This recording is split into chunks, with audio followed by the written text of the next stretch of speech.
Hi friends, your welcome to R K Rozgar study. तो इस video में हम भारत का भूगोल, भारत की स्थिति एवं विस्तार से बार बार पूछे जाने वाले टॉप 25 प्रीवियस ईयर के क्वेश्चन सॉल्व करेंगे। तो देखिए, इससे पहले हम 2 क्लास अपलोड कर चुके हैं। यह हमारी क्लास तीसरे नंबर की क्लास है और यह लास्ट है। भारत की स्थिति एवं विस्तार से बनने वाले टॉप 25 प्रश्न एक्स्ट्रा फैक्ट के साथ। तो देखिए, भारत की स्थिति एवं विस्तार से बनने वाले प्रश्नों का यह लास्ट सीरीज है। इससे पहले हम पार्ट फर्स्ट और सेकंड अपलोड कर चुके हैं। यह हमारा पार्ट 3 है। तो यह लास्ट क्लास होगी भारत की स्थिति एवं विस्तार से। इसके बाद हम नेक्स्ट चैप्टर देखेंगे। तो ये welcome to R K Rozgar study check playlist. अगर आप वीडियो जुड़े हैं तो प्लेलिस्ट जरूर चेक करें। टाइम वेस्ट न करते हुए हम क्लास स्टार्ट करते हैं। देखिए, प्रश्न नंबर पहला। यह पहला प्रश्न उत्तर प्रदेश पुलिस कांस्टेबल के एग्जाम में पूछा गया है। जो पहला प्रश्न है यह उत्तर प्रदेश पुलिस कांस्टेबल 2019 के एग्जाम में पूछा गया है और यह एसएससी का भी फेवरेट सवाल है। क्या क्वेश्चन क्या है, देखिए, डबल स्टार कर दिए हैं।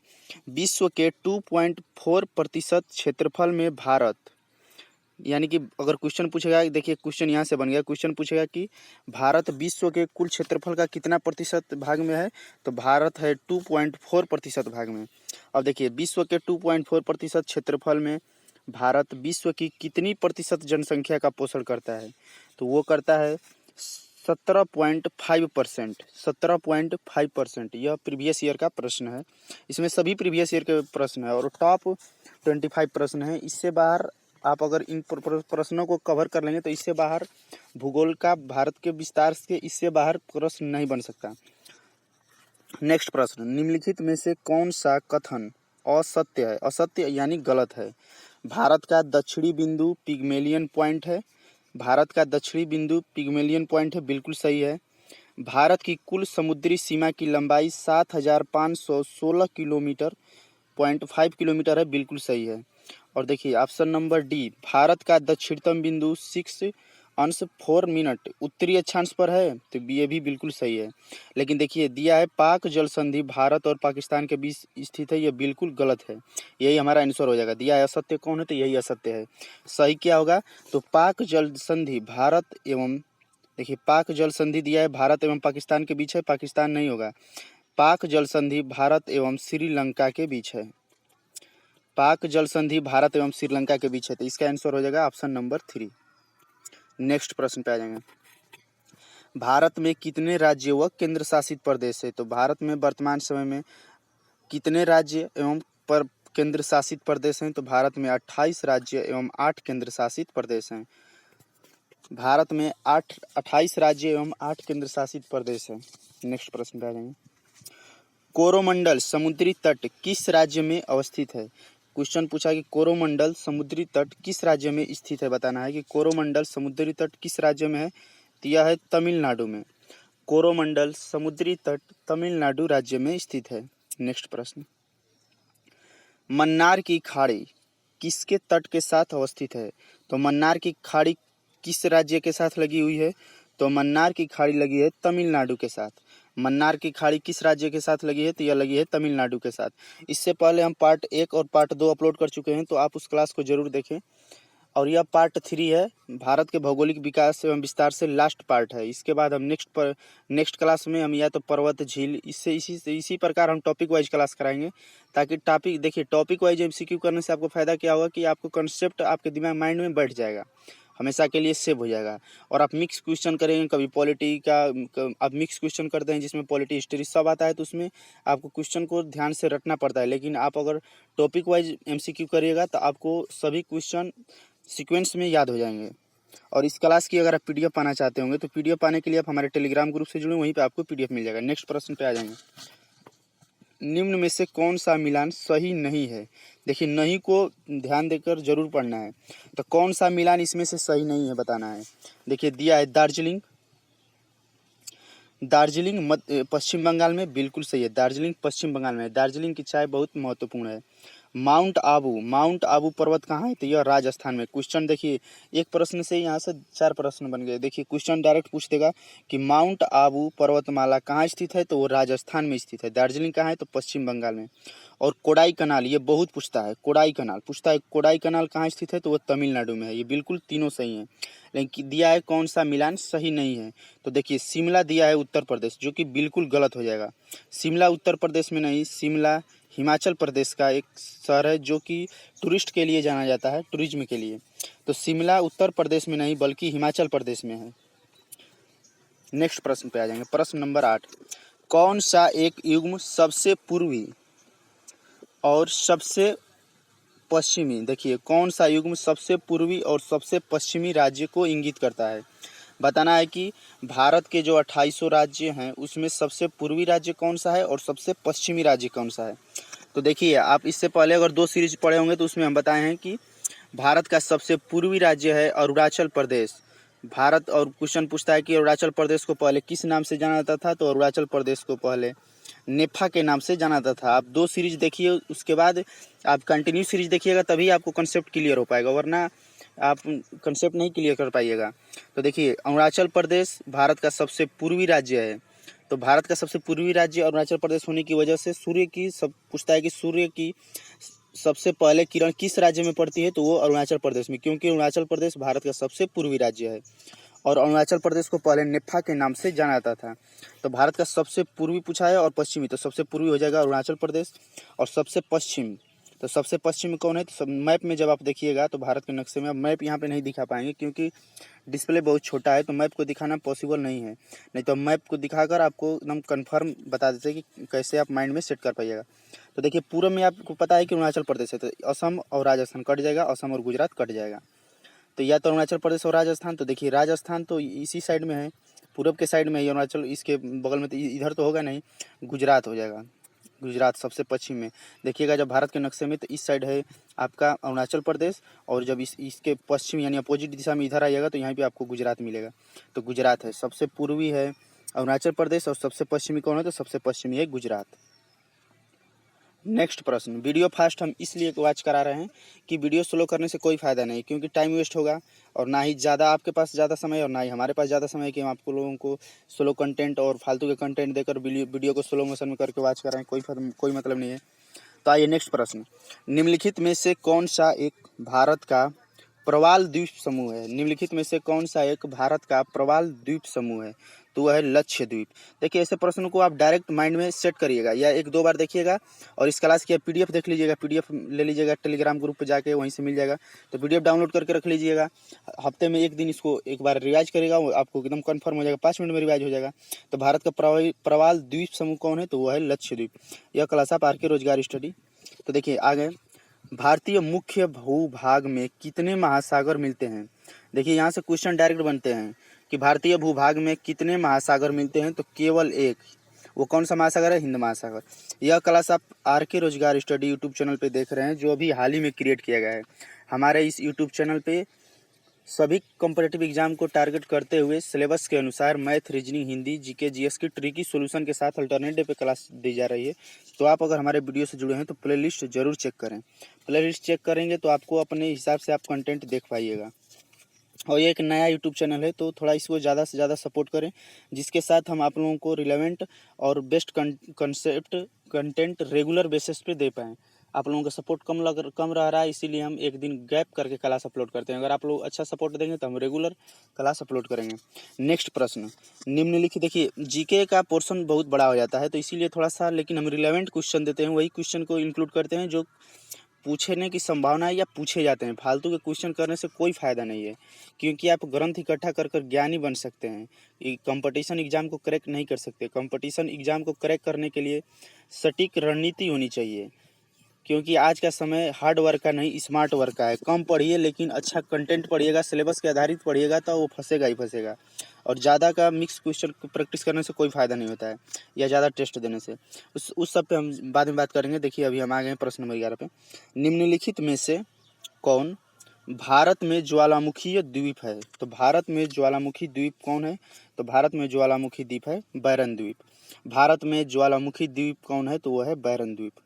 नेक्स्ट प्रश्न, भारत के भौगोलिक मानचित्र कौन तैयार करता है? इसको वेरी वेरी इंपॉर्टेंट कर लेंगे। देखिए इसे क्वेश्चन बार बार, इसे क्वेश्चन कन्फ्यूजन वाले हैं।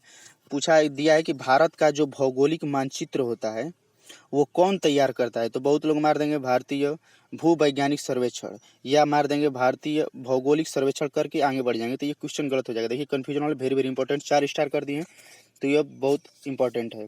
तो भारत के भौगोलिक मानचित्र को तैयार करता है भारतीय सर्वेक्षण, भारतीय सर्वेक्षण विभाग। भारतीय सर्वेक्षण विभाग जो होता है वही भारत का मानचित्र तैयार करता है। बहुत लोग सोचेंगे भौगोलिक मानचित्र, भौगोलिक सर्वेक्षण मार के कर चल देंगे, लेकिन वो क्वेश्चन गलत हो जाएगा। तो सही उत्तर क्या होगा? भौगोलिक मानचित्र कौन तैयार करता है? तो वो करता है भारतीय सर्वेक्षण विभाग। नेक्स्ट प्रश्न पे आ जाएंगे। यह क्लास आप are K Rozgar study YouTube channel पे देख रहे हैं, वीडियो जुड़े तो प्लेलिस्ट जरूर चेक करें। नेक्स्ट प्रश्न है, पूर्वी तटीय मैदान का एक अन्य नाम क्या है? तो पूर्वी तटीय मैदान को अन्य किस नाम से जानते हैं? तो कोरोमंडल तटीय मैदान। क्वेश्चन डायरेक्ट यहाँ से बनेगा, पूछे कोरोमंडल तटीय मैदान किसको कहते हैं? तो पूर्वी तटीय मैदान को कोरोमंडल तटीय मैदान कहते हैं। नेक्स्ट प्रश्न, भारत के लिए समुद्री मार्ग की खोज का श्रेय किसे जाता है? तो देखिए भारत के लिए समुद्री मार्ग की खोज किसने की थी? आप लोग पढ़े होंगे, तो वो किया था पुर्तगालियों ने। पुर्तगालियों में कौन सा किया था? तो देखिए 1498 ईस्वी में, 1498 ईस्वी में केरल के कालीकट, केरल के कालीकट नामक बंदरगाह पर वास्को डिगामा पहुंचा था। इसीलिए कहा जाता है कि वास्को डिगामा ने भारत की खोज की। वह मसाला लेकर आया था बेचने। तो देखिए भारत के लिए समुद्री मार्ग की खोज किसने की? तो वास्को डिगामा ने किया था। वह 1498 ईस्वी में केरल के कालीकट नामक बंदरगाह पर पहुंचा था। वह कहाँ का था? तो वह पुर्तगाल का निवासी था। क्वेश्चन पूछता है कि भारत में मसालों के लिए खेती कौन शुरू की? तो वो पुर्तगाल ने स्टार्ट किया था। नेक्स्ट प्रश्न, प्रश्न नंबर 15। इसमें टॉप 25 प्रश्न को हम इंक्लूड किए हैं। यह लास्ट सीरीज है, इससे पहले हम 2 पार्ट की सीरीज अपलोड कर चुके हैं। नेक्स्ट प्रश्न, भारतवर्ष आकार में विश्व का है? तो बताना है कि जो भारत है वो आकार में विश्व का चौथे नंबर पे है। तो भारत आकार में विश्व का 7वें नंबर पे है। तो भारतवर्ष आकार में विश्व का 7वें नंबर पे है। आकार पूछने का मतलब हो जाएगा सीधा सीधी क्षेत्रफल। देखिए आकार कहने का सीधा तात्पर्य आकार क्षेत्रफल न कहकर आकार दे दिया है। बहुत लोग रटे रहते हैं कि भारत विश्व का क्षेत्रफल के नंबर पर 7वें नंबर पर है, दे दिया है आकार, तो बहुत लोग कंफ्यूजन कर देंगे। तो क्षेत्रफल के अनुसार यानी आकार के अनुसार 7वें नंबर पर है। और वो पूछेगा जनसंख्या के अनुसार, तो जनसंख्या के अनुसार अगर पूछेगा तो जनसंख्या के अनुसार हो जाएगा दूसरे नंबर पे। पूछ देता है यहीं पे, भारत विश्व में जनसंख्या के नंबर पे कौन से स्थान पे है? तो दूसरे नंबर पे। पहले स्थान पे कौन है? तो पहले स्थान पे चीन है। जनसंख्या के आधार पर पहले स्थान पे विश्व में भारत का स्थान है दूसरा, और पहला नंबर है चीन का। नेक्स्ट प्रश्न, और क्षेत्रफल के अनुसार पहला है रूस। देखिए क्षेत्रफल के अनुसार नहीं बताएं कि पहले नंबर पे कौन है, तो क्षेत्रफल के अनुसार पहले नंबर पे रूस है, और चौथे नंबर पे 7वें नंबर पे है भारत, क्षेत्रफल के अनुसार यानी आकार के अनुसार, एरिया के अनुसार। नेक्स्ट पेज, यह एक मोटिवेशनल क्विज है। देखिए हम वीडियो के बीच में एक मोटिवेशनल क्विज जरूर इंक्लूड करते हैं, जिससे आप लोगों को क्लास बोरियत ना हो और आप अंदर से थोड़ा मोटिवेट भी हो जाएं। तो देखिए मोटिवेशनल क्विज क्या है?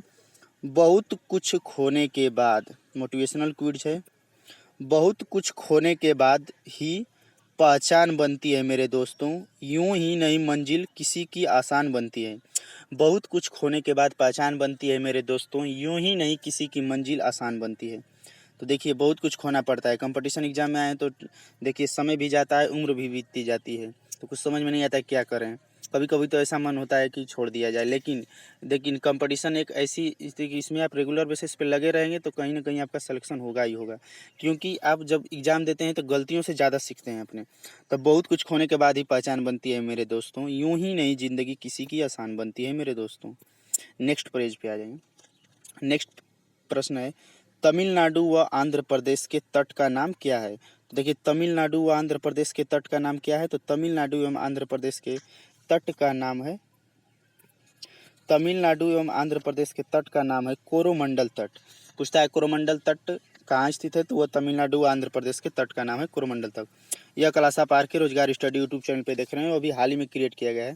तो हमारे यूट्यूब चैनल पर सभी कम्पिटिटिव एग्जाम को ध्यान में, सभी वनडे कम्पिटिटिव एग्जाम, ऐसा नहीं है कि ISPCS का, सभी वनडे जो वनडे कॉम्पिटिटिव एग्जाम होता है, जैसे एसएससी, रेलवे, यूपी पुलिस, अन्य स्टेट पुलिस, तो सभी वनडे कॉम्पिटिटिव एग्जाम को टारगेट करते हुए math, reasoning, Hindi, GK, GS की ट्रिकी सॉल्यूशन के साथ क्लास दी जा रही है। तो आप प्ले लिस्ट जरूर चेक करें, जिससे आप देख पाइएगा कि आपके लिए किस टॉपिक पे और कौन सी क्लास। और आप कमेंट बॉक्स में कमेंट करके जरूर बताएं कि आप लोगों को कंटेंट कैसा लगता है, कंटेंट में दम रहता है या नहीं, और आप किस टॉपिक पे वीडियो चाहते हैं वो भी बताएं। जैसे कि कोई अगर कमेंट करेगा, कुछ लोग कर देंगे कि हाँ आप टाइगर रिजर्व पे बनाइए, झीलों पे बनाइए, जिस भी टॉपिक पे या आर्टिकल पे या राष्ट्रपति उपराष्ट्रपति, जिस पे आप कमेंट करिएगा हम उस टॉपिक पे वीडियो बना देंगे। अब जिस भी टॉपिक पे आपके अंदर कन्फ्यूजन, जिस भी टॉपिक पे आप कन्फ्यूज रहते हैं, या मैथ के पोर्शन में या रीजनिंग का, तो आप कमेंट करिए, हम उस पर वीडियो जरूर अपलोड कर देंगे, क्योंकि आप लोगों के अनुसार ही हमें चलना है। आप लोग जिस चीज़ का डिमांड करेंगे उसी चीज़ पे क्लास दी जाएगी। नेक्स्ट प्रश्न, शिव समुद्रम किस नदी द्वारा बनाया गया द्वीप है? देखिए, शिव समुद्रम किस नदी द्वारा बनाया गया द्वीप है? तो शिव समुद्रम कावेरी नदी द्वारा बनाया गया द्वीप है। अब देखिए गंगा दी, इसको बता देते हैं। तो गंगा क्या है? तो गंगा भारत की सबसे बड़ी नदी है। क्वेश्चन पूछता है कि भारत की सबसे बड़ी नदी कौन है? तो भारत की सबसे बड़ी नदी है गंगा। यह 25,025 किलोमीटर 2525 किलोमीटर तक दूरी तक है। और पूछता है कि दक्षिण भारत की सबसे बड़ी नदी कौन है? तो वो है गोदावरी। देखिए ये क्वेश्चन बहुत पूछता है कि दक्षिण भारत की सबसे बड़ी नदी कौन है? तो दक्षिण भारत की है गोदावरी, और भारत की सबसे बड़ी नदी है गंगा। नेक्स्ट प्रश्न पे आ जाएंगे। आंध्र प्रदेश एक भाषाई राज्य के रूप में गठित किया गया। तो देखिए इससे पहले हम सीरीज बताएं, उसमें भी आप देख सकते हैं। तो आंध्र प्रदेश भाषा के आधार पर बनने वाला पहला राज्य है। क्वेश्चन पूछता है कि भाषा के आधार पर भारत का वो कौन सा राज्य है जो पहले गठन हुआ? भाषा के आधार पर पहला राज्य कौन बना? तो वो बना है आंध्र प्रदेश। यह कब बना? तो बना 1956 ईस्वी में। और जब यह बना तो उस समय उसकी राजधानी क्या थी? तो उसकी राजधानी थी कुरनूल। जब यह बना था तो उसकी फर्स्ट टाइम राजधानी थी कुरनूल। तो आंध्र प्रदेश। नेक्स्ट पेज पे आ जाएंगे। नेक्स्ट प्रश्न नंबर 20, निम्नलिखित राज्यों में से किसकी तट रेखा सर्वाधिक है? तो देखिए निम्नलिखित राज्यों में से किसकी तट रेखा सर्वाधिक है? तो वो है गुजरात की। इसका ट्रिक है GAT, ट्रिक है गेट GAT। तो पहले नंबर पे हो जाएगा गुजरात, दूसरे नंबर पे हो जाएगा आंध्र प्रदेश, और तीसरे नंबर पे हो जाएगा तमिलनाडु। तो देखिए कभी कभी क्वेश्चन पहली न देकर दे देगा निम्नलिखित राज्यों में से किसकी तट रेखा दूसरे नंबर पर, यानी कि दूसरा कौन सा दूसरा राज्य है जिसकी तट रेखा सर्वाधिक है? तो वो हो जाएगा आंध्र प्रदेश। तो इसीलिए आप याद करेंगे ट्रिक के साथ। ट्रिक है GAT गेट। गुजरात, आंध्र प्रदेश, तमिलनाडु तीसरे नंबर पे है। यह क्लास आप are K Rozgar study YouTube channel पे देख रहे हैं, जो अभी हाल ही में क्रिएट किया गया है। नेक्स्ट पेज, सिलवासा राजधानी है। सिलवासा किसकी राजधानी है? तो देखिए ये क्वेश्चन यहाँ से डायरेक्ट बनते हैं। पूछता है कि सिलवासा किसकी राजधानी है? तो सिलवासा दादर एवं नागर हवेली की राजधानी है। सिलवासा दादर एवं नागर हवेली की राजधानी है। दमन और दीव की दमन है, और लक्षद्वीप की कहाँ है? तो लक्षद्वीप की है कवारती। लक्षद्वीप की कवारती, और दमन और दीव का हो जाएगा दमन। नेक्स्ट प्रश्न, अरावली एवं विंध्य श्रृंखलाओं के मध्य कौन सा पठार स्थित है? तो देखिए अरावली एवं विंध्य श्रृंखलाओं के कौन सा पठार स्थित है? तो वह है मालवा का पठार। मालवा का पठार कहाँ स्थित है? तो अरावली एवं विंध्य श्रृंखलाओं के मध्य स्थित है। नेक्स्ट प्रश्न, देखिए हमारा टारगेट रहता है कि 25 मिनट, यानी कि 25 क्वेश्चन एक्स्ट्रा फैक्ट के साथ हम 20 मिनट में कवर कर दें, जिससे आप लोगों का ज़्यादा टाइम वेस्ट ना हो और हमारा भी ज़्यादा टाइम वेस्ट ना हो, क्योंकि हमको भी अगर रिवीजन करेगा तो हम भी तुरंत फास्ट रिवीजन कर सकते हैं। नेक्स्ट प्रश्न नंबर 23, कौन सा महत्वपूर्ण अक्षांश भारत को 2 लगभग बराबर भागों में बांटता है?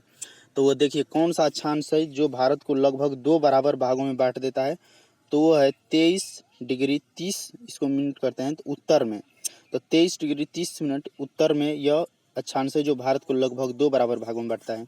नेक्स्ट प्रश्न, सबसे छोटी स्थलीय सीमा भारत की किस देश के साथ है? तो देखिए भारत के सबसे छोटी स्थलीय सीमा किसके साथ है?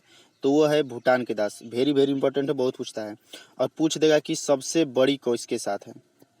सबसे छोटी हो गई भूटान के साथ, और पूछ देगा कि भारत की सबसे बड़ी स्थलीय सीमा रेखा किस देश के साथ लगती है? तो वो लगती है बांग्लादेश के साथ।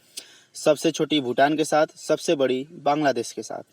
नेक्स्ट प्रश्न, इंडियन स्टैंडर्ड टाइम और ग्रीनविच मीन टाइम में कितने घंटे का अंतर है? तो इंडियन स्टैंडर्ड टाइम IST कहते हैं। तो इंडियन स्टैंडर्ड टाइम यह भारत के इलाहाबाद के निकट, इलाहाबाद का वर्तमान नाम प्रयागराज हो गया है, तो इलाहाबाद के निकट नैनी से गुजरता है। क्वेश्चन पूछता है कि भारतीय मानक समय रेखा कहाँ से गुजरती है? तो वह कहाँ से निकलती है? तो वह भारत के इलाहाबाद के नैनी से गुजरती है। तो यह देखिए, भारतीय मानक समय रेखा और ग्रीनविच में कितने घंटे का अंतर है? तो 5.5 मिनट 5.5 घंटा, यानी कि 5 घंटा 30 मिनट, 5.5 घंटा। तो 5.5 घंटा स्टैंडर्ड टाइम से ग्रीनविच टाइम में अंतर है। नेक्स्ट पेज पे आ जाएंगे। देखिए नेक्स्ट पेज हमारा है थैंक्स फॉर वाचिंग। वीडियो से जुड़ने के लिए धन्यवाद। वीडियो देखने के लिए वीडियो को लाइक करिए, शेयर करिए और चैनल को जरूर सब्सक्राइब करिए और कमेंट बॉक्स में कमेंट करिए कि आपको क्वेश्चन कैसे लगे, आप किस टॉपिक पे वीडियो चाहते हैं। RK रोजगार स्टडी, यह क्लास आप RK रोजगार स्टडी यूट्यूब चैनल पे देख रहे हैं। चेक प्लेलिस्ट, अगर आप वीडियो जुड़े हैं तो प्लेलिस्ट जरूर चेक करें। Join Telegram for free PDF, अगर आप इस क्लास की PDF पाना चाहते हैं या किसी भी क्लास की जितने हम अपलोड किए हैं तो सबकी PDF आप हमारे टेलीग्राम ग्रुप से जुड़कर प्राप्त कर सकते हैं। कैसे जुड़ सकते हैं? तो चैनल के अबाउट सेक्शन में जाइए, स्क्रॉल करके जब नीचे आएगा तो वहीं पे टेलीग्राम ग्रुप का लिंक दिया हुआ है, इस पे जाकर आप टेलीग्राम ग्रुप से जुड़ जाइए। वहीं पे आपको इसकी PDF हम क्लास देने के 2-3 दिन के बाद हम PDF अपलोड कर देते हैं, तो आप वहां से PDF प्राप्त कर सकते हैं। तो थैंक्स फॉर वाचिंग। वीडियो से जुड़ने के लिए धन्यवाद। वीडियो को लाइक करिए, शेयर करिए और चैनल को सब्सक्राइब जरूर करिए। धन्यवाद।